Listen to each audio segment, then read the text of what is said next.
anaknya nggak mau sekolah, anaknya self harm misalnya, itu banyak sekali sekarang ini. Banyak banget tuh self harm ya Iya, sekarang. bahkan satu peristiwa ketika ada klien saya yang lain ribut dengan ibu dengan bapaknya gitu kan, terus dia juga histeris. Kenapa kamu nangis? Saya bilang gitu. Saya keingat mama papa saya bertengkar juga seperti itu. Ya Nah, seperti itu ampun. kan ternyata struktur family. Kalau nggak saya yang mati, kamu yang mati. Jadi kan sekarang bullying itu bukan hanya yang membuli, tapi korban juga jadi melakukan kekerasan kan, Korban bully juga bisa jadi melakukan pelaku kekerasan. kekerasan Ya, seperti yang terjadi kan kemarin SMA mm-mm. itu kan sebenarnya Iya. dia melakukan kekerasan untuk orang lain, tapi juga untuk dirinya juga kan. Penelitian dari PDSKJI yang sudah dirilis di press release kan, Press conference kemarin ya press dok. conference ya. Jadi kan sebenarnya hampir 80% fungsi eksekutif remaja belum berkembang secara optimal. Ya memang wajar karena apa? Prefrontal cortex, jadi otak depan. Makanya kita harus mikir gitu. Mikir di sini ya. Kalau mikir, nah itu kan prefrontal cortex. Emang bener di sini. Nah, jadi belum berkembang secara sempurna. Nah, itu yang menyebabkan kontrol dirinya, regulasi emosinya, kemudian juga spiritual functioningnya juga masih dalam tanda kutip bermasalah karena letaknya di situ.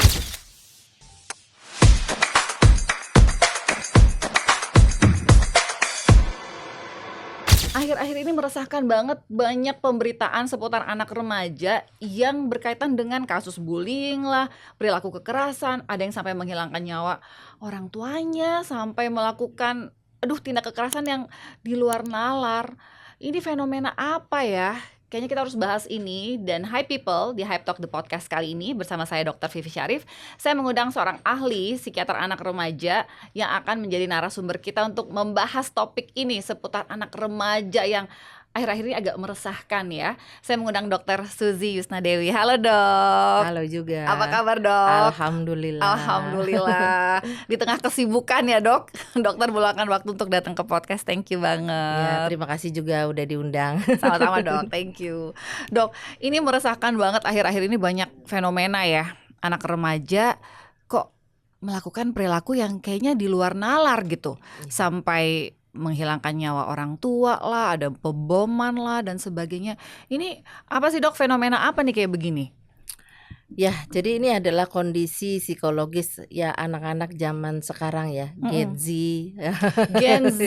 Gen Z, terus kemudian orang tuanya gen milenial gitu Gen kan, terus milenial. alpha.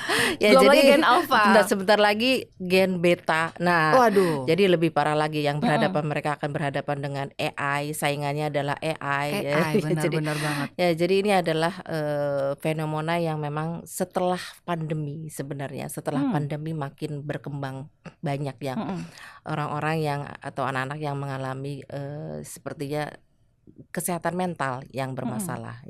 Ya, kondisi ini memang dipicu oleh banyak hal ya, tekanan psikologis ya, baik itu dari sekolah, tekanan akademik ya, kemudian di rumah structure family ya, yang nggak disadari sebenarnya. Mereka rata-rata datang itu kan karena anaknya begini-begini, misalnya anaknya melakukan kekerasan, anaknya nggak mau sekolah, anaknya self harm misalnya, itu banyak sekali sekarang. Banyak banget tuh self harm ya sekarang ya dok ya. Banyak banget itu.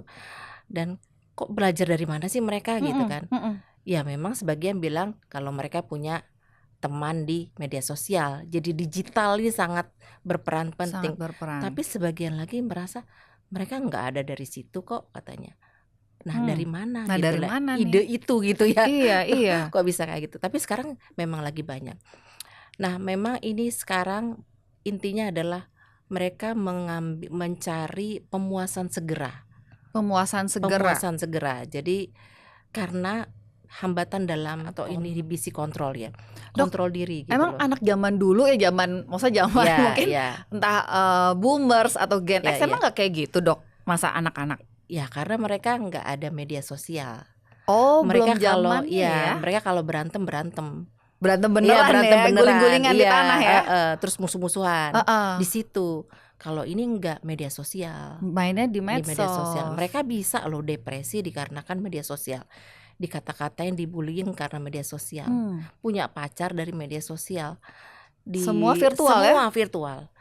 Oh my God. Nah, jadi seperti itu. Jadi kalau ditanya dia nggak punya temen, Mhm, dia nggak punya teman deket, hanya mhm, satu orang. Itu juga yang sama-sama melakukan self harm misalnya, mhm, sama-sama bermasalah lah intinya gitu. Nah tadi kan dokter bilang ada tekanan psikologis ya. Tekanan psikologis bisa di sekolah, tekanan akademik, kemudian di rumah gitu. Apakah anak-anak yang katakanlah ya bermasalah perilaku ini selalu datang dari kayak broken home family gitu nggak, Dok? Nggak semua, Nggak semua ya? ya banyak banyak juga yang keluarganya kelihatan baik-baik, Kelihatan kelihatannya baik-baik. baik-baik, tapi Mmm, ternyata ketika ditelusuri, ya memang, cara mereka mengekspresikan emosi mhm, itu, dalam tanda kutip ya bermasalah. Dan mhm, ini dipicu juga oleh latar belakang keluarga yang berbeda-beda. mhm, Misalnya si ayah modelnya maksudnya dibesarkan dari keluarga yang seperti ini. mhm, Contohnya ini mhm, contoh kasus contoh. ya. Jadi seorang anak melakukan self harm yang udah berkali-kali gitu kan, kita udah obati kok nggak sembuh-sembuh gitu Mhm, kan. Masih aja begitu kalau datang, ibunya selalu komplain, "Nih kenapa ya begini, ini sih gini gini gini," gitu ya. Ternyata ya dari struktur keluarganya yang mhm. developmental dari keluarganya itu yang dalam tanda kutip yang berpengaruh pada pola pengasuhan si anak. Yang kayak gimana tuh, Dok, yang heeh, Misalnya contohnya adalah ternyata si ibu dari keluarga, berapa bersaudara gitu dan dia merupakan anak kesayangan dari seorang ayah gitu kan. mhm, Dan kemudian, ayahnya ini seperti memanjakan dia dan memanjakan ibunya gitu kan. mhm, Sampai, ngambil rapot pun harus, ayahnya gitu kan. ayahnya. Jadi kan ibaratnya dia biasa diperlakukan seperti raja gitu Mmm, kan. Orang tuanya juga ibunya juga seperti itu misalnya. mhm, Dan si ayah ternyata juga dibesarkan oleh seorang ibu yang sangat perhatian. Karena dia cuma berdua dengan, ibunya dan mhm, ayahnya itu divorce gitu kan, dia mhm, sudah divorce. Jadi, ibaratnya broken gitu karena iya, orang tuanya adalah, bercerai dan ternyata riwayat dari ayahnya, dari si ayah ini atau si kakeknya mhm. ini adalah seorang pemabuk, seorang apa. Jadi dia Oh, pernah menyaksikan kekerasan yang mhm, dialami oleh ibunya. Nah, sehingga sebenarnya si ayah ini butuh perhatian kan, mhm, orang yang sangat membutuhkan attention. Si iya, ibu juga orang yang membutuhkan perhatian, dua-duanya butuh butuh perhatian. perhatian. Nah, sekarang anaknya dalam Anaknya tanda kutip butuh perhatian bermasalah, dong butuh sebenarnya perhatian. kan ya? Nah, sekarang akhirnya anak ini sangat, ibaratnya, dunianya adalah dunia medsos. Dia Mmm, mempunyai follower yang banyak. Karena oh, dia mempunyai kemampuan animasi, pokoknya gambarnya bisa mhm, di-like oleh berapa orang, mhm, mulai mhm, banyak ribuan saya lihat gitu kan, mmm. dan punya penghasilan sampai ratusan juta. Oh Saya iya? bilang iya, baru Wah, masih kecil sebenarnya, heeh, potensial gitu kan. Nah tapi satu sisi media sosial ini nggak baik buat dia, dia mhm, belajar banyak tentang banyak hal, mhm, tentang ya pokoknya a agama lah macam-macam, macem-macem hubungan di situ. macam-macam lah pokoknya dia belajar ya tentang dia. "Oh I'm a lesbian," katanya. Lah kamu dari mana? Dari media sosial ya orang masih 11 tahun, Oh 11 tahun 11 ya? tahun udah seperti itu. Nah ibaratnya dia belajar dari, digital lah ibaratnya, Mmm, dari media sosial gitu, bukan dari orang tua dari ya? orang tuanya. Orang tuanya merasa dia mempunyai kemampuan khusus yang bisa mendatangkan, uang gitu kan, Mhm, penghasilan mhm. karena kemampuan dalam, menggambarnya yang luar biasa gitu kan. Tapi satu sisi dia seorang anak yang loneliness, akhirnya apa, udah berkali-kali sekolah Mhm, dikeluarin terus, dikarenakan ya melakukan self harm berkali-kali, berulang-ulang. Terus dibully akhirnya akhirnya sekarang ini, dibully. dibully, dianggap nah pokoknya dia nggak boleh masuk karena membahayakan teman-temannya. Orang tua yang lain nggak mau anaknya berteman dengan dia. Jadi dibulinya bukan oleh Bukan oleh teman-temannya aja, teman-temannya. tapi oleh orang tuanya juga. Wah ini banget ya, kompleks Nah, ya, Dok, iya ya? kan kompleks kan Kompleks ya banget ya? nah, ya itu kan kasihan sebenarnya nih anak, Mhm, loneliness gitu. iya, dan orang tua kadang nggak sadar ya kalau anaknya tuh lonely karena dipikirnya Iya dengan iya, fasilitas, dengan hal-hal yang iya udah diberikan tuh kayaknya cukup gitu, iya padahal nggak juga iya. ya? Jangan ya pokoknya, kalau maksudnya dalam proses gitu terapi dia bilang, jangan bohong ya, jangan bohong ya gitu kan. Ditekankan gitu Ditekankan ya. anaknya, jangan bohong ya. Jadi ibaratnya anak ini sebenarnya nggak punya tempat ya Hmm. gitu kan di keluarga. Bahkan satu peristiwa ketika ada klien saya yang lain ribut dengan ibu dengan bapaknya gitu kan, terus dia juga histeris. Kenapa kamu nangis? Saya bilang gitu. Saya keingat mama papa saya bertengkar juga seperti itu. Ya Nah seperti itu kan ampun. ternyata struktur family Struktur kan, family ya. ya. Dan ya itu nggak disadari sebetulnya. Yang atasan maksudnya struktur family itu memang bukannya diperbaiki karena kan nggak mungkin juga, tapi dia menyadari gitu loh, menyadari bahwa perilaku yang pengasuhan ini dikarenakan developmental structure dari family itu yang membuat dia seperti Seperti inilah itu. dalam pengasuhan kepada anaknya, dan itu yang perlu diperbaiki. Berarti yang perlu diterapi orang tuanya dong? Iya, Iya ya? nggak bakalan bisa sembuh Nggak anak sih. bakalan bisa, cuma Iya, anaknya doang ya iya, ditangani ya dok ya? orang tuanya Oh, sama anaknya juga tetap iya diterapi tetap harus kan, iya. diterapi. Dan banyak kan orang bilang gini ya, banyak orang tua nih belum selesai sama dirinya, terus menikah dan punya anak Iya. gitu. Sehingga akhirnya ya begitulah punya pola pengasuhan kepada anak yang tidak ideal. Berarti apakah kalau misalnya ada orang yang mau child free aja gitu gimana dok? Kan sekarang banyak tuh yang child kayak gitu free. ya. Ya itu juga nggak baik kan, berarti kan dia belum bisa mempunyai planning. Planningnya itu yang dikatakan bahwa decision makingnya masih bermasalah. Masih bermasalah. Ya, jadi ya itu yang disebut dengan fungsi eksekutif. Oh, apa tuh dok fungsi eksekutif? Ya jadi sebenarnya gini, ketika seorang anak melakukan self harm, itu kan kontrol dirinya bermasalah kan. Kalau orang melakukan sesuatu tindakan harusnya dipikir dulu kan. Iya, Nah dia nggak pertimbangkan dipikir dulu. Akibatnya apa? Karena kan misalnya melakukan tindakan kekerasan, entah self harm, entah dia memukul orang tuanya, entah dia yang kayak sekarang bisa membunuh gitu kan, atau bisa yang masak bom di dirinya sendiri, dia kan nggak tahu konsekuensinya sebenarnya. Nah karena nggak ngerti, nggak berpikir jangka panjang gitu kan, akibatnya Dampaknya apa gitu ya? kan. Jadi sehingga dia mikir mati aja gitu kan, mati aja saya gitu lah. Atau itu kamu mati aja. Jadi kalau nggak saya yang mati, kamu yang mati. Jadi kan sekarang bullying itu bukan hanya yang membuli, tapi korban juga jadi melakukan kekerasan kan. Korban bully juga bisa jadi Melakukan kekerasan. Ya, seperti yang terjadi kan kemarin SMA itu kan sebenarnya dia melakukan kekerasan untuk orang lain tapi juga untuk dirinya juga kan akhirnya. Ya kan. Nah, itu kaitan sama apa tadi fungsi eksekutif itu ya dok ya. ya? Jadi kontrol diri, ya kan, kontrol diri yang lemah gitu kan, sehingga dia impulsif gitu melakukan tindakan. Terus kemudian yang kedua adalah memori kerjanya. Jadi sehingga dia dalam memutuskan sesuatu itu tanpa pikir bahwa dampaknya ini akan seperti ini, begitu loh. Jadi ibarat memori kerja, kontrol inhibisi bermasalah, dan kemudian dia juga dipengaruhi juga oleh planning yang sangat buruk gitu kan, perencanaan yang sangat buruk ya. Semua itu sebenarnya berkontribusi. Jadi di dalam otak itu ada yang disebut dengan fungsi eksekutif.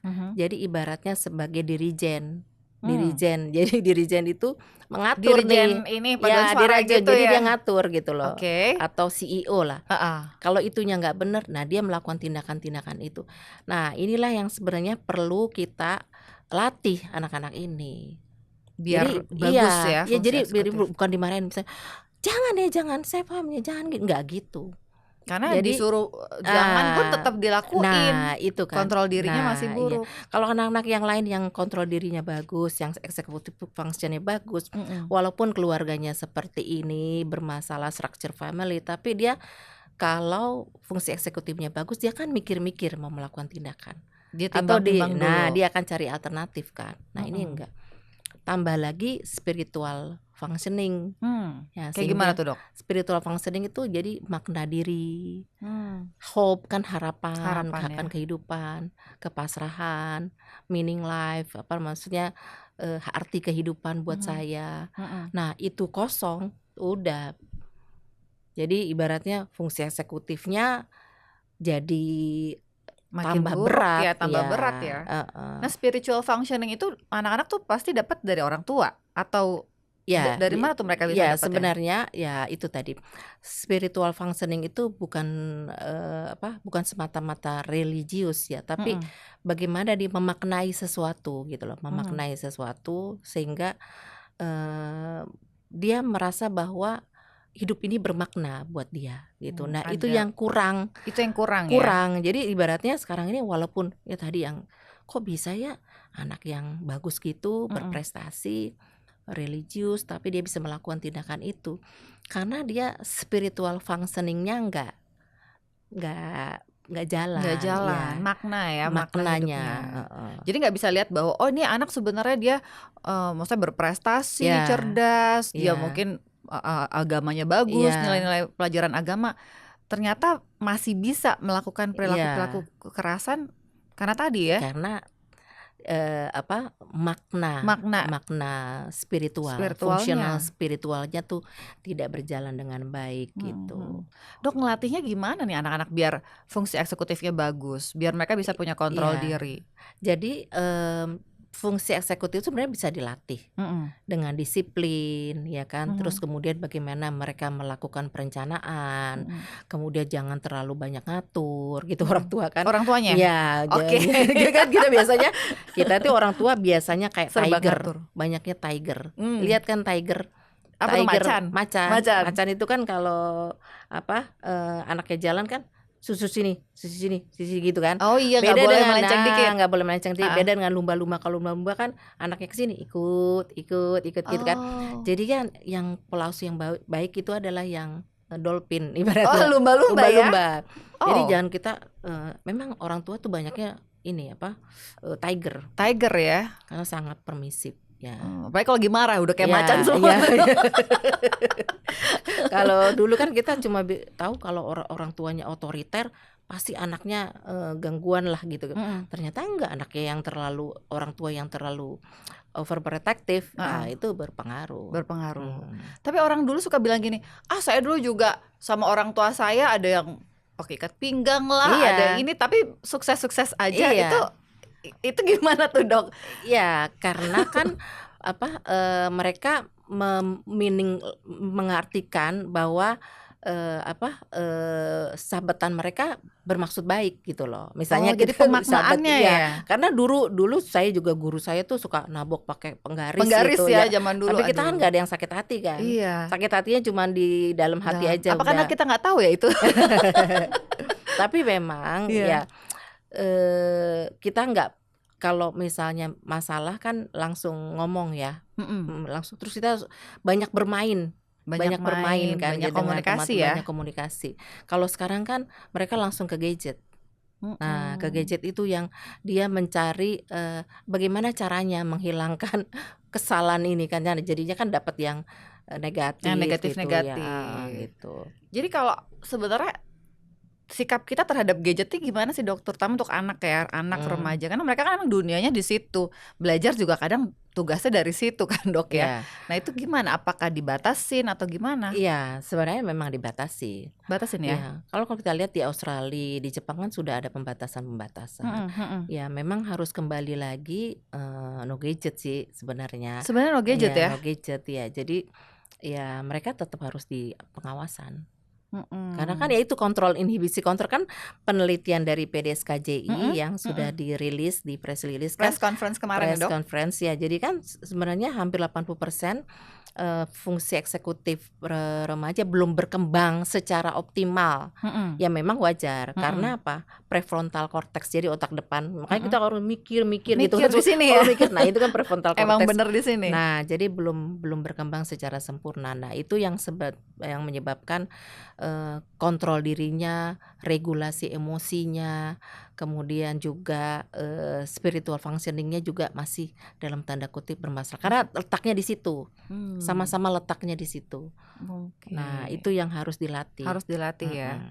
Makanya sekolah yang baik adalah sekolah yang memberikan kenyamanan gitu. Kenyamanannya gimana nih, Dok? Kan orang Kenyamanan, suka berlomba-lomba fasilitas nih sekolah. Nah, nah, kenyamanan iya, kayak nah, gimana nih? kenyamanannya sebenarnya sekarang ini sekolah yang memberikan ruang untuk, mereka bisa beradaptasi, mereka bisa mengembangkan resiliensi. Tahan banting ya? Tahan banting, lentur Lentur gitu, ya? heeh. Jadi survival itu yang harus ditanamkan, jadi bukan lagi akademik. Karena mereka sekarang akan bisa belajar dari gadget ya, kan banyak ya. Jadi sebenarnya nggak usah terlalu ditekankan kognitif sih sebenarnya. Nggak usah terlalu nilai yang akademis gitu ya? Iya. Tapi tadi resiliensi itu Resiliensi, ya? tahan bantingnya, mereka Tahan tahan banting ya? banting. Berarti kegiatan-kegiatan kayak ekskulnya gitu kan? Iya, Itu ya yang perlu ya? survival misalnya, ke gunung, ke pantai, susur pantai kayak gitu. Kayak gitu-gitu. Maksudnya ketangkasan itu harus dilatih sebenarnya. Terus kemudian juga bagaimana mereka berempati. Ya makanya sekarang inklusif kan, apa namanya, sekolah yang inklusif yang ramah anak. Jadi anak-anak dengan neurodevelopmental juga itu harus juga mendapatkan tempat, dan mereka juga bisa berbagi gitu, dia merasakan anak ini berempati. Makanya saya senang sih sebenarnya dengan inklusif ya, dengan kata-kata inklusif itu. ya. Jadi memang di-include-kan ya, Iya, jadi mereka disertakan. semua belajar berempati, bukan hanya kita menerima anak-anak yang berbeda, tapi juga anak-anak yang dalam tanda kutip normal bisa belajar untuk memaknai sesuatu dan kemudian menerima teman-temannya yang berbeda. Iya ya. Jadi nggak hanya sebenarnya untuk anak yang berkebutuhan khusus Iya, ini ya, iya. tapi juga anak Iya, yang lain belajar berempati kadang kan tadi orang ya. tua nggak mau Iya, nggak mau anaknya di digabung sekolah lah, itu nggak mau ini, gitu kan. Nah saya kan normal gini-gini. Ya itulah, Mungkin masih belum sepenuhnya belum paham juga sepaham, ya.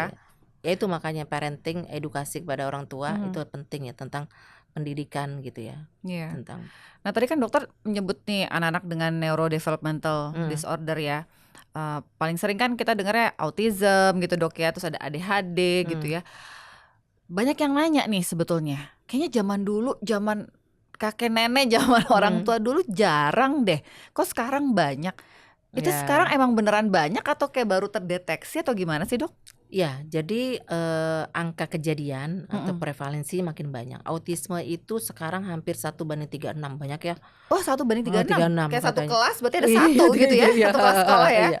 Kan 2 tahun yang lalu masih 1:100, katanya sekarang ini udah 1:36. ADHD juga makin banyak, 25% gitu kan, mengalami ADHD. Jadi dan itu bisa berkembang sampai remaja, dewasa kan, dan itu kan meresahkan, meresahkan sebenarnya.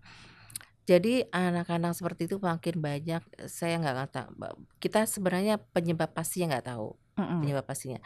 Tapi yang jelas ada sebagian misalnya ADHD, itu ada faktor genetik gitu kan. Tapi ternyata genetiknya misalnya orang tuanya begitu, misalnya ADHD. Kalau biasanya kan saya, "Bapak gimana dulunya?" "Kayaknya saya mirip-mirip deh kayak gini," kata gitu kan. Ternyata dulu Mirip-mirip. gitu bapaknya. Tapi kenapa bisa sukses gitu kan? Nah, karena diarahkan. Maksudnya diarahkan dalam tanda kutip, mereka secara tidak langsung terarah.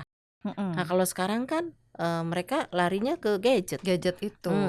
Malah tambah screen itu kan bukan hanya dia menonton, tapi screen layarnya itu juga berpengaruh kan. Radiasi itu ya. Iya, berpengaruh pada otak mereka kan, otak depan itu. Nah jadi itu, terus kemudian pola makan gitu kan, pola makan yang sehat juga sekarang kan makin jarang kan. Semua makannya gula-gula semua, ya kan, semua di mana-mana itu. Nah jadi itu semua berpengaruh. Nah, makanya jadi memang lebih banyak ya. banyak. Makanya sekarang ini sebenarnya intervensi dini. Jadi lebih cepat lebih baik. cepat deteksi dini. Jadi kalau saya kebetulan saya punya klinik Talenta Center, kita deteksi dini dari umur sebelum 2 tahun. Sebelum 2 tahun kita terapi ya dok ya. Jadi itu hasilnya akan baik. Jadi ketika dideteksi lebih awal dan diterapi lebih awal hasilnya lebih baik. Dan orang tua harus tahu, misalnya umur 1 tahun harus sudah keluar kata kan misalnya, kok dia belum, nah buru-buru dibawa. Nah ini kan banyak yang denial nih dok, Iya, orang banyak tua yang denial, ya. Ya kan kadang-kadang tanda-tandanya udah cukup jelas, sudah diarahkan untuk maksudnya untuk pemeriksaan lebih lanjut, untuk terapi, tapi denialnya ini nih gimana tuh ya biasanya mengatasi yang denial dok? Yang ini tugas kita sebenarnya. Tugas kita ya, mengedukasi ya. Mengedukasi mereka bahwa ini kan aset ya. Nah kan saya bilang, saya suka begitu sama orang tua. Ibu, asetnya itu harta atau anak? Saya bilang gitu kan. Kan Mmm. saya kan kerja Dok, saya Iya, harus gini. mikirinnya Lah terus harta. untuk apa? Saya bilang gitu. Iya. Ya untuk anak kan. Nah sekarang milih apa gitu kan. Mmm. Kalau gitu kan anaknya nomor 1 dong gitu Iya. kan. Nah gitu. Jadi Jadi orang kadang-kadang nggak merasa bahwa asetnya itu adalah anak sebenarnya. terlupakan ya Terlupakan. dengan kesibukan, Hmm. kerja cari duit, ujung-ujungnya kan buat anak Buat juga anak kan, sebenarnya ya. iya. Tapi pas udah saatnya pensiun, memberikan harta untuk anak misalnya, anaknya udah keburu tumbuh kembangnya dengan Ya, udah versi bermasalah yang kan. bermasalah ya. Berarti kalau anak-anak yang memang misalnya autism atau ADHD ini mereka lebih rentan nggak sih Dok kayak ngalamin bully atau Oh kekerasan? iya, Iya ya? ini ada satu klien saya, Mhm. sebenarnya neurodevelopmental, Iya. tapi orang tuanya tuh denial banget gitu loh. Jadi bahkan saya rawat nih ya, dia Heeh. bilang ini saya lagi di Beverly Hills. Oh, si anak itu? Di Beverly Hills. Terus wah pokoknya ya kita lucu aja gitu ya sebenarnya. Itu kan sebenarnya dia karena nggak paham gitu kan, Iya. dia di mana. Kamu di mana? Ah ya saya di Beverly Hills. Terus saya kan mau jadi artis Hollywood katanya gitu. Oalah, ya Jadi ampun. jadi orang tuanya tuh nggak merasa bahwa dia tuh berbeda. Ini berbeda kan Bu, saya bilang kayak gitu dengan anak lain gitu kan. Nah cara pandangnya, pemikirannya berbeda gitu, dan itu yang harus kita terima. Menerima bahwa Iya, anaknya berbeda. iya. Terus kemudian kita juga harus bisa memperlakukan mereka dengan baik gitu, dengan terarah gitu. Tidak memanjakan, tidak terlalu memanjakan, terus kemudian jadi sampai mereka tuh semuanya didukung lah ibaratnya, sampai ke kamar mandi juga nggak bisa gitu-gitu. Jadi nggak Nggak ya, jadi mandiri. nggak mandiri. Tapi kita mengarahkan itu sebenarnya. Nah itu yang sering terlupakan sih sama orang tua. Iya, jadi orang tua nggak menyadari hal itu bahwa Ya, mereka perlu mengarahkan meskipun misalnya anaknya berbeda gitu ya Dok ya. Sekarang banyak banget. Banyak banget kasus Banyak seperti itu banget, ya. iya. Dan banyak banget iya Asperger yang akhirnya juga ada beberapa yang terdeteksinya saat dewasa malah ya Dok ya. Iya karena denial. Denial sebenarnya udah Orang ada tuanya udah orang tuanya, tapi dibiarin. Dewasanya baru Terus memeriksakan mikir diri. kan, makanya saya kalau misalnya ada pasien seperti itu, kalau misalnya datangnya remaja saya bilang, Bu nanti Bapak Ibu nanti dia ada berbeda ya. Ketika dia kuliah, misalnya dia selesai nih sekolah, kuliah gitu kan. Tapi dia akan tetap bermasalah di dalam interpersonal relationship. Itu yang membuat dia kadang juga tidak bisa diterima oleh teman-temannya, oleh saudaranya gitu kan. Dan mungkin juga tidak bisa diterima dari pekerjaan gitu kan. Nah makanya saya sih mengharuskan gitu ya, bukan mengharuskan, mengendorse gitu kan, orang tua bikinlah usaha buat anak-anaknya. Oh, Nah supaya mereka gitu. nggak bergantung jadi karyawan di tempat orang ya. Karena biasanya kalau orang tua yang biasa karyawan pasti mendidik anaknya bekerja Untuk gitu kerja, kan. jadi karyawan Bekerja, juga. iya gitu. Nah itu pemikiran itu yang harus dirubah, mindset Oh, itu. oke, itu menarik banget sih karena mungkin orang nggak berpikir sejauh itu Iya, ya. Bahkan saya bilang, coba deh Ibu bikin usaha lele. Oh saya harus ininya, saya harus beli kebun, saya udah gini Dok, saya mau pindah nih, anak saya mau ini beli kebun. Nggak usah kebun dulu, kan terlalu Iya, terlalu muluk-muluk effortnya lah terlalu besar. dan uangnya juga banyak. Iya. Ya itu coba di rumah dulu gitu kan. Kecil-kecilan aja Bikin dulu. kan sekarang banyak ember misalnya kayak gitu, tanaman hidroponik kayak gitu kan. Itu dulu kita lihat dulu Dr. Suzy benar. entrepreneur juga ya. Jadi konsultasinya bukan hanya medis ya, psikiatrik, tapi usaha. Iya. Bonusnya banyak loh konsultasi sama Dr. Suzy ini. Jadi Tapi bener juga ya. begitu ya Dok. Iya, saya bilang kayak gitu. Jadi mereka belajar tuh. Oke, supaya belajar. mandiri dan akhirnya punya sumber penghasilan sendiri ya. Jadi kuliah boleh, tetap dia kuliah. Cuman ini harus antisipasi. Iya, Gitu. karena Terus saya juga memperbaiki struktur family. Biasanya saya dalam konsultasi itu. Jadi misalnya anaknya nih punya saudara. Oh ya nih adiknya ya. Saya nggak sama kakaknya, gitu kan? Kakaknya neurodevelopmental misalnya. Ya, nanti adik saya sama kakak ya, gitu kan? Ajak main kakak, kayak gitu kan biasanya gitu kan. Nah orang tuanya saya kasih tahu bahwa adiknya tuh harus dia diberikan bukan tanggung jawab ya, maksudnya diberikan edukasi bahwa ini harus disayang gitu. Nanti itu akan tumbuh sampai dewasa. Sampai dewasa ya, rasa dia juga yang Memiliki, menyayangi, ya. Jadi dia, ibu nggak usah takut, khawatir kalau sesuatu misalnya Allah memanggil. Jadi ini anak-anak ibu sudah kompak nih kayak gitu. Saya biasanya dengan gangguan neurodevelopmental saya perbaiki struktur struktur familynya. familynya seperti itu ya. Karena banyak yang khawatir kan nanti kalau saya udah nggak ada gimana nih dok anak saya, siapa yang ngurus. Karena antar sibling ini juga suka ada yang cemburu karena orang tuanya fokus sama yang neurodevelopmental ya dok gitu. Jadi dia merasa kayak besar sendiri gitu. Jadi memang pengasuhan dalam mulai dari kecil, dari bayi itu sebenarnya kakak adik tuh memang harus mulai dibina gitu loh. Maksudnya kadang-kadang kan orang tua kalau ngeliat bayi gitu kan takut anak kakaknya tuh megang itu kepegang kepencet apa gitu. Nah itu sebenarnya kan harusnya kan itu insting kita yang ketakutan.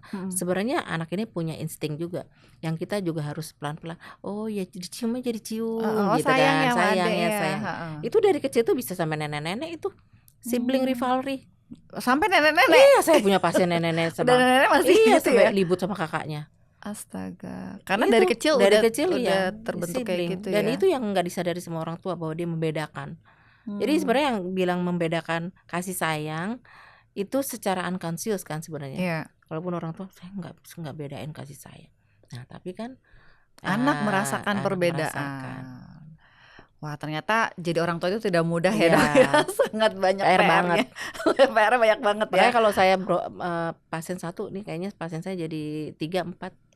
Karena sama orang tuanya keluarga neneknya lagi ikutan. Neneknya juga ya. Wah sebetulnya ini perbincangan yang kalau diterusin bisa panjang banget nih dok. Soalnya seru banget, topiknya sangat-sangat relevan dengan fenomena yang ada sekarang.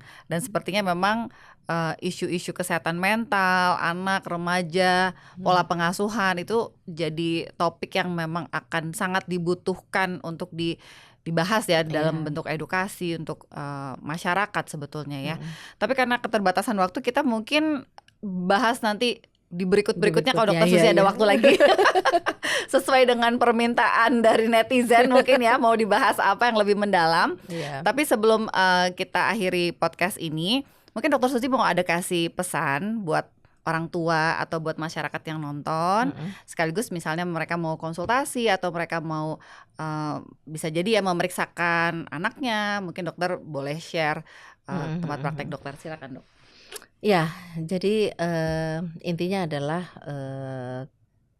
kita keluarga itu secara culture dari orang Indonesia adalah keluarga batik ya. Jadi bukan hanya ayah, ibu, anak, tapi juga nenek, kakek, semua itu berpengaruh dalam pola pengasuhan kepada anaknya. Banyak hal yang tidak disadari oleh orang tua bahwa mereka itu ternyata berkontribusi terhadap persoalan yang terjadi pada anak-anaknya. Nah, oleh karena itu sebetulnya kita diharuskan untuk sadar ya, awareness dengan keadaan atau fenomena yang sekarang terjadi di masyarakat ini. Nah kalau saya pribadi, saya ada klinik Talenta Center, silakan Bapak Ibu untuk datang untuk berkonsultasi. Baik bisa berkonsultasi untuk screening anak-anaknya yang dalam tanda kutip bermasalah, baik dalam perilaku, kognitif, kemudian sekolah, maupun orang tuanya yang bermasalah. Nah, mudah-mudahan bisa membantu untuk meningkatkan performance dari anak-anak kita semua. Terima kasih. Terima kasih Dokter Susi. Thank you banget, mudah-mudahan dokter gak bosen nanti kalau diundang lagi ke podcast kami untuk bahas topik-topik yang lain ya. Thank you ya dok ya. Oke, hi people, semoga perbincangan kali ini membuka insight baru ya, khususnya buat orang tua, buat siapapun yang menyimak. Dan kalau ada topik-topik yang kayaknya masih penasaran pengen dibahas, tulis di kolom komentar. Jangan lupa untuk subscribe, like, dan share video ini sebanyak-banyaknya biar banyak yang teredukasi.